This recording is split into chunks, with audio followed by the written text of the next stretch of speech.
Bonjour tout le monde, c'est Monsieur 2X.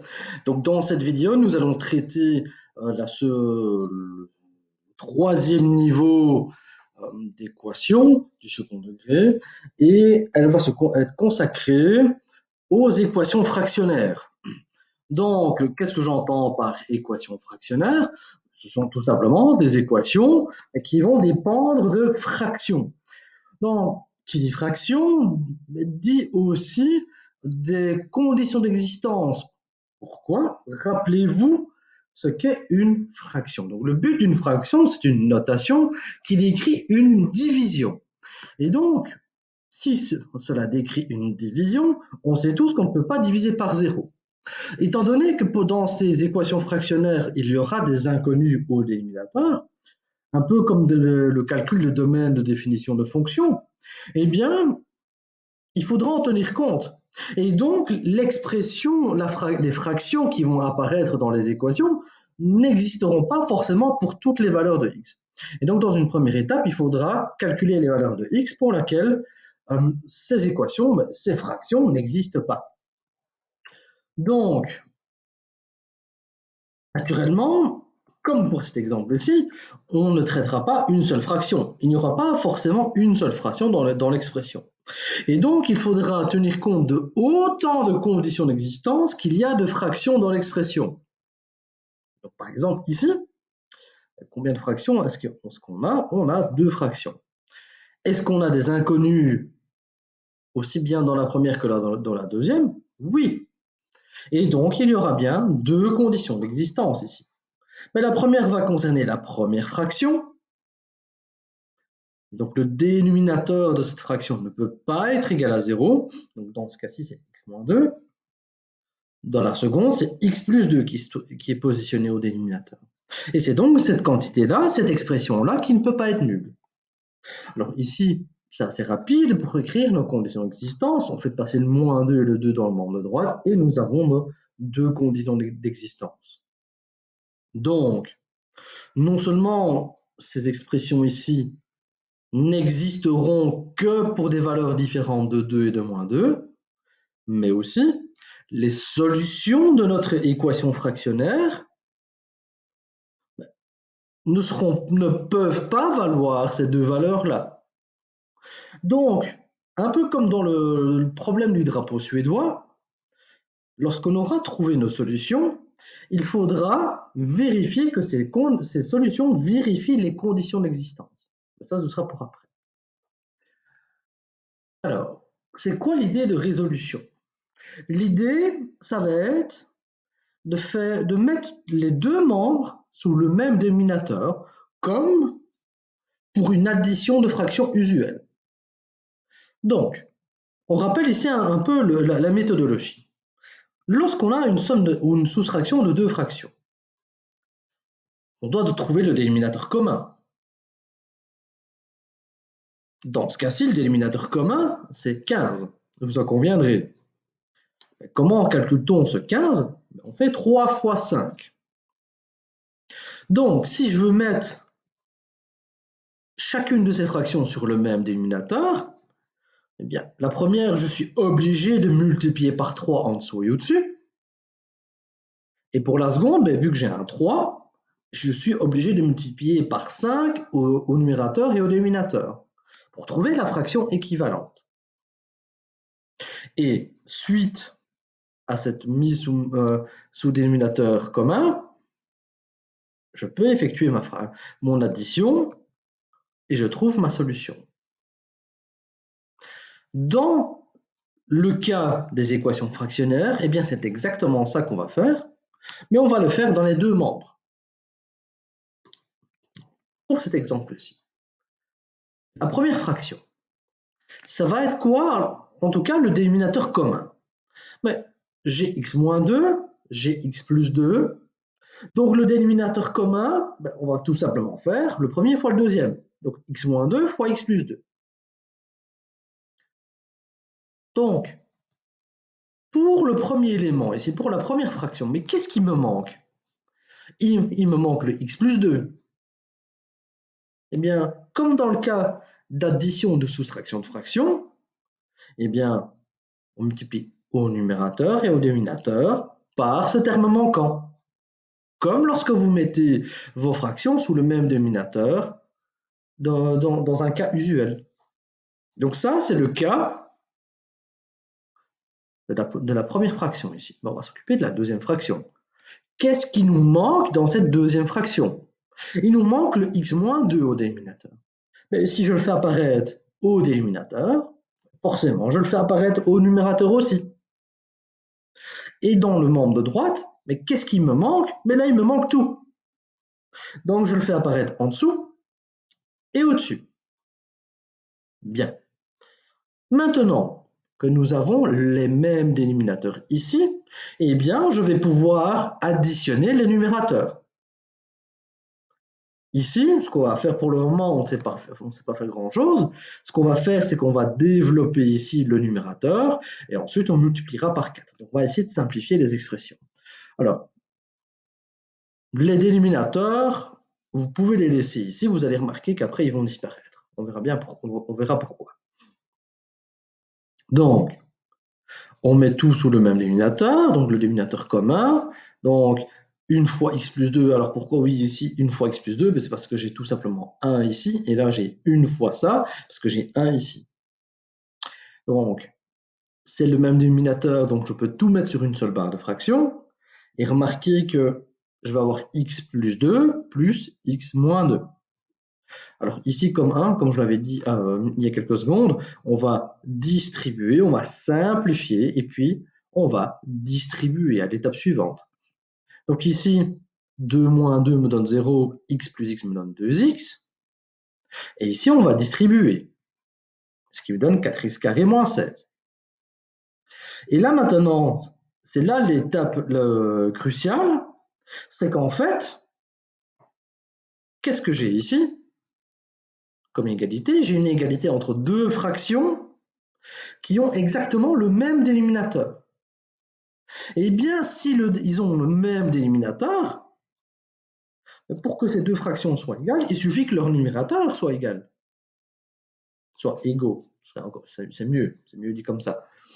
Et donc voilà. Et pour quelle raison peut-on passer de cette étape à cette étape? Eh bien, c'est tout simplement parce qu'on sait par nos conditions d'existence que les x doivent être différents de 2 ou de moins 2. Et donc, on sait, puisque vos x ne peuvent pas valoir 2 et moins 2, que vos dénominateurs ne vont jamais s'annuler. C'est grâce et à cause de cet argument qu'on peut passer de cette étape-là à cette étape-là. Le fait qu'on ait deux fractions ayant le même dénominateur et le fait qu'on sait, par nos conditions d'existence, que nos x sont différents de 2 et de moins 2. Et là, c'est fini, parce qu'on se retrouve dans un cas comme dans le cas précédent. On fait passer le 2x dans le membre de droite, ça nous donne l'équation affichée à l'écran. Alors, on remarque qu'on peut simplifier un tout petit peu l'équation pour obtenir 2x carré moins x moins 8. Et là, on est parti pour la méthode du discriminant. On a nos coefficients, on calcule le delta. C'est positif, on a deux solutions. On calcule nos solutions. On remplace, on simplifie. Et maintenant, on fait notre scission entre la solution avec un signe plus et la solution avec un signe moins. Donc, la première solution, c'est 1 moins racine carrée de 65 sur 4, qui nous donne plus ou moins 1,76. Et la deuxième solution nous donne plus ou moins 2,26. Alors, rappelez-vous ce que j'ai dit en début de leçon. Lorsqu'on a nos solutions, il faut vérifier si ces solutions vérifient les conditions d'existence. Alors, ici, pas de problème, les deux solutions sont acceptables vu que les solutions sont différentes de 2 et de moins 2. Et donc, notre ensemble de solutions, en fait, on en a deux. Il y a deux solutions à cette équation. Donc, est-ce que c'est OK? Donc, qu'est-ce qu'on a fait comme étape? Tout comme une addition de fractions, à l'étape ici, on a mis les deux membres sous le même dénominateur, sous un dénominateur commun, mais ici c'est simple, on fait ça fois ça. À partir de ce moment-là, on combine ce qui est combinable, donc là on peut faire le produit remarquable, enfin le binôme conjugué. Là, on peut mettre sous la même barre de fraction et on simplifie. Et étant donné que les deux membres ont le même dénominateur, eh bien, à l'étape suivante, vu que on a nos conditions d'existence qui sont vérifiées, je peux tout simplement et bonnement supprimer mes dénominateurs pour arriver à une quasi-équation du second degré. Deuxième exemple. Donc là, remarquez qu'on a trois fractions, et donc, il y a des inconnus pour chaque fraction au dénominateur, et donc ici, il y aura a priori trois conditions d'existence. Donc, première, c'est quoi le dénominateur de la première fraction? C'est x-1, et donc x-1 doit être différent de 0. Pour la seconde, x-2 doit être différent de 0. Et pour la troisième, on a x carré moins 3x plus 2 qui doit être différent de 0. Alors pour les deux premières, pas de problème, c'est comme dans l'exercice précédent, il n'y a pas de difficulté en soi. Mais pour la troisième, comment va-t-on faire? Eh bien, on va tout simplement appliquer la méthode du discriminant. Pourquoi? Rappelez-vous à quoi sert la méthode du discriminant. Il nous donne les valeurs qui annulent une expression. Mais naturellement, si cette méthode nous donne les valeurs qui annulent une expression, automatiquement, on sait aussi pour quelle valeur l'expression n'est pas nulle. Puisque c'est le contraire, ce sera le complémentaire. Donc ici, ce qu'on va faire, c'est qu'on va appliquer la méthode du discriminant de façon usuelle. On va trouver des solutions si elles existent, et on sait que les valeurs qui n'annulent pas mon dénominateur, eh bien, ce seront les valeurs qui seront différentes de nos solutions. Alors ça semble compliqué, mais vous allez voir, c'est tout simple. Bon, calculons le discriminant. Nos coefficients, on calcule le delta, on applique notre formule, on remplace, on simplifie, on distingue nos deux solutions.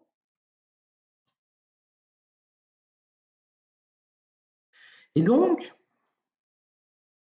les solutions qu'on a trouvées 1 et 2 annulent x carré moins 3x plus 2. Donc, si nous désirons connaître les valeurs qui n'annulent pas cette expression, eh bien, il suffit alors de considérer toutes les autres valeurs, toutes les valeurs qui ne sont pas égales à 1 et à 2. Donc, comme on vient de le dire, x carré moins 3x plus 2 sera différent de 0 si mon x et mes solutions x sont différentes de 1 et de 2. Et donc, qu'est-ce qu'on remarque? Combien de conditions d'existence avons-nous alors? Eh bien, on en a seulement 2. La troisième n'était pas, n'apportait pas plus d'informations. Alors, pour vous dire, les professeurs aiment bien ce genre d'équation.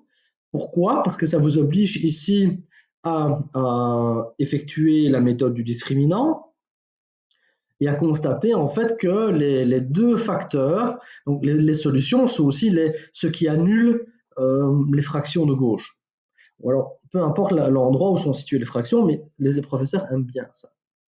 Alors, aussi, ce qu'on va faire tout de suite après, c'est que on va écrire cette expression sous forme factorisée. Donc, pour rappel, la forme factorisée, c'est laquelle? C'est celle sous la forme a fois x moins x1 fois x moins x2. En tout cas, dans le cas où le delta est positif. Dans notre cas, qu'est-ce que ça va donner? Alors, je vais mettre ma petite tête, j'ai dit, hop là, ici. Je vais mettre ma petite tête là-bas haut. Et donc, dans notre cas, qu'est-ce qu'on va obtenir? On va obtenir x moins 1 fois x moins 2. Hein? X moins x1, x moins x2. Et vous allez voir, on va l'utiliser tout de suite et ça va vous éviter du chipotage. Bien. Résolvons maintenant vraiment notre équation. Comme on vient de le dire, on va remplacer cette écriture par sa forme factorisée. Pourquoi le fait-on? Remarquez que la forme factorisée fait apparaître les deux facteurs ici.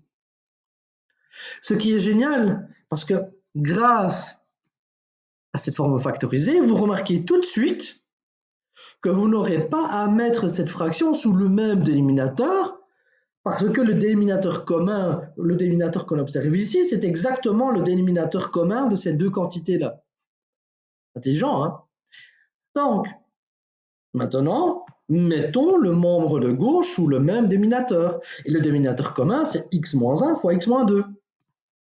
Quel est le facteur qui nous manque ici? Il nous manque x-2 au dénominateur. Mais s'il ne s'y trouve pas en bas, ni en haut, eh bien on le fait apparaître en bas. Mais si on le fait apparaître en bas, on le fait apparaître en haut. Même chose pour cette fraction-ci. Quel est le facteur qui nous manque? Il nous manque x-1. Eh bien on le fait apparaître au dénominateur et au numérateur. Et le membre de droite, on n'y a pas touché. Et donc là, maintenant, on se trouve dans la même situation que l'équation précédente. On va mettre sous la même barre de fraction. On simplifie un tout petit peu. Voilà, même barre de fraction, égale 3. On combine. Et maintenant, l'étape cruciale, eh bien, on a deux fractions dans les deux membres. Et ces deux fractions ont le même dénominateur. Eh bien, ça veut dire que je vais pouvoir les simplifier. Parce que deux fractions ayant le même dénominateur, pour qu'elles soient égales, bien, il faut que leurs numérateurs soient égaux. Et en plus, rappelez-vous, on a nos conditions d'existence. Donc, on peut, grâce à ces conditions d'existence, effectuer cette simplification. Et donc, en mettant le 3 dans le membre de gauche, on retombe de nouveau sur une équation du second degré. Et là, on est reparti pour la méthode du discriminant.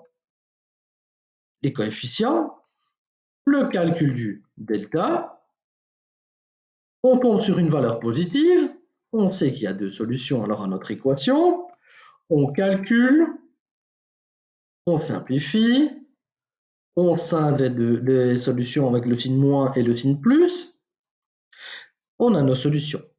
Et là, on stoppe quelques secondes. Parce que rappelez-vous, dès qu'on est à cette étape, il faut bien vérifier que nos solutions vérifient nos conditions d'existence. Et si vous remarquez bien, l'une d'entre elles, ici x2 égale 2, ne vérifie pas nos conditions d'existence. On doit être différent de 1 et de 2. Donc la solution ici, elle n'est pas acceptable. Et donc l'équation fractionnaire à l'écran, affichée à l'écran, n'admet qu'une seule solution, qui est moins 3. Dernier exemple. Donc cet exemple, je l'ai tiré de cette page internet-là. Donc j'ai envoyé un mail à cette dame qui est aussi professeure dans un lycée en France, du côté de Toulouse, et j'attends de ses réponses. Donc théoriquement, il n'y a pas de problème, mais si elle ne me donne pas l'accord, eh bien, je ferai une vidéo et j'enlèverai cette partie. Donc voilà. Dans sa liste de questions, vous aviez ces deux sous-questions à résoudre. Alors typiquement, personnellement, pour mes élèves, ça aurait été une belle question d'examen. Bon.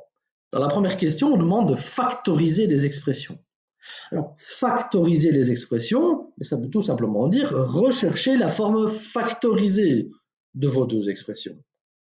Et alors, à la deuxième question, on vous demande de résoudre l'équation, mais naturellement, si on vous demande de factoriser la première sous-question, les deux expressions, remarquez que les deux expressions se retrouvent au dénominateur de ces fractions, donc c'est que ça va servir, ok? Non, pour factoriser, on sait qu'on doit faire la méthode du discriminant, donc on est parti. Hein, je vais un tout petit peu plus vite. Donc toujours la même méthode, on calcule le delta, c'est positif ici, c'est toujours donc deux solutions. On applique la formule, on remplace et on distingue nos solutions avec le signe plus et le signe moins. Et donc, on peut écrire notre forme factorisée. Donc, x moins 2 me donnera x plus 2 et x moins 3 et x moins 3. Donc, ici, on a nos coefficients. De nouveau, on calcule le delta. On a notre valeur de delta. C'est de nouveau positif. Ça veut dire qu'il y a toujours deux solutions. On utilise notre formule. On remplace. On simplifie. Et on scinde nos solutions avec le signe plus et le signe moins.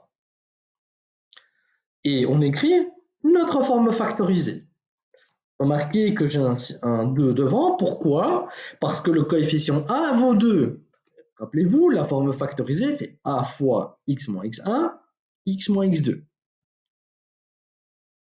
Très bien. Attaquons-nous à l'équation maintenant. Donc, on doit résoudre ces équations. Donc, qu'est-ce qu'on doit trouver tout d'abord? Ce sont nos conditions d'existence. Alors, ne commencez pas à recommencer vos calculs. OK?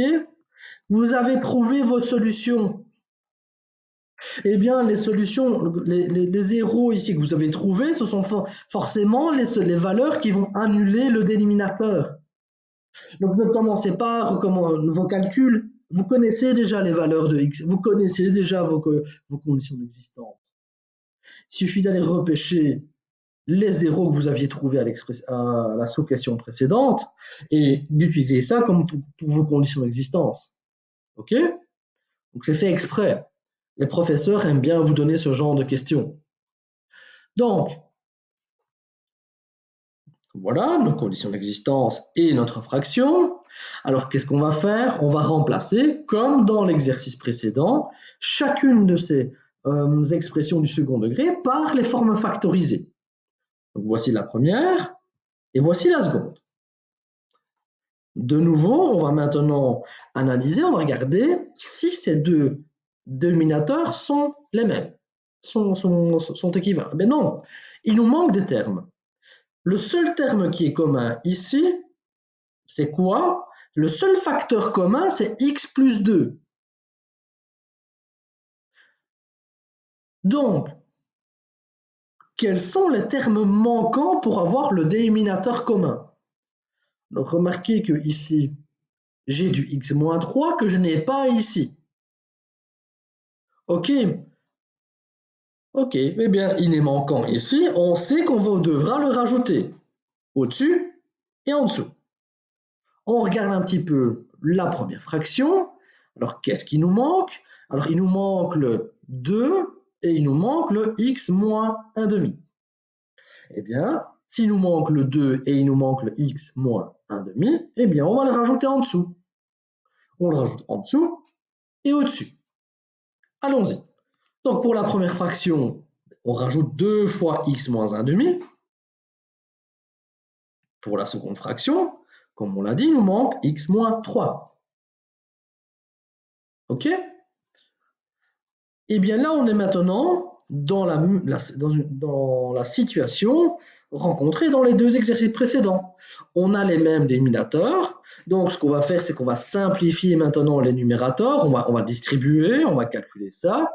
On va simplifier, on va combiner ce qui est combinable. Et puis, on passera à une équation de second degré ordinaire.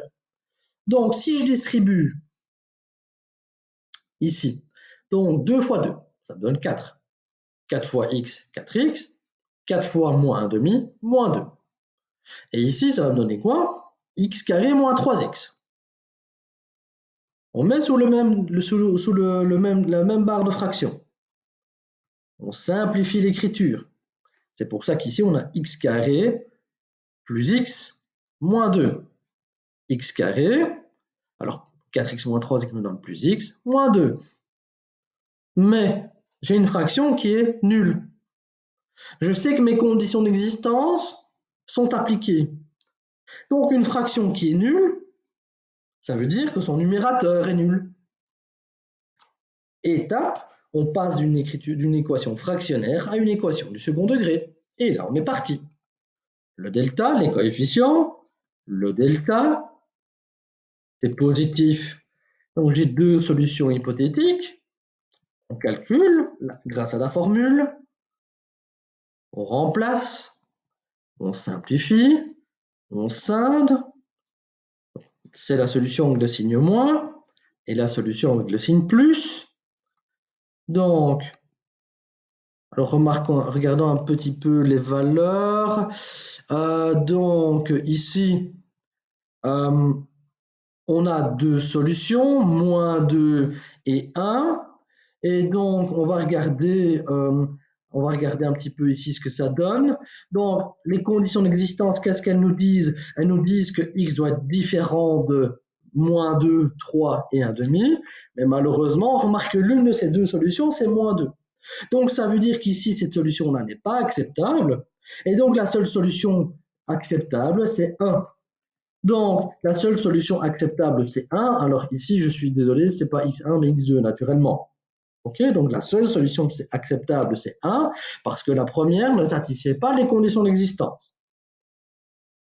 Et donc voilà, on a terminé ces équations fractionnaires. Donc, vous avez ici 4 équations fractionnaires à résoudre. Donc, pour mes élèves, ces équations se trouvent à la fin du cours dans votre liste d'exercices. Donc, allez-y, faites-les. C'est un bon exercice où vous appliquez tout ce qu'on a fait, en tout cas pour le moment, sur les équations du second degré. Donc, si vous avez des questions, n'hésitez pas à mettre en commentaire ou à m'envoyer un message. Donc, likez la vidéo si vous avez bien aimé, un petit pouce bleu, abonnez-vous à la chaîne et je vous dis à très bientôt.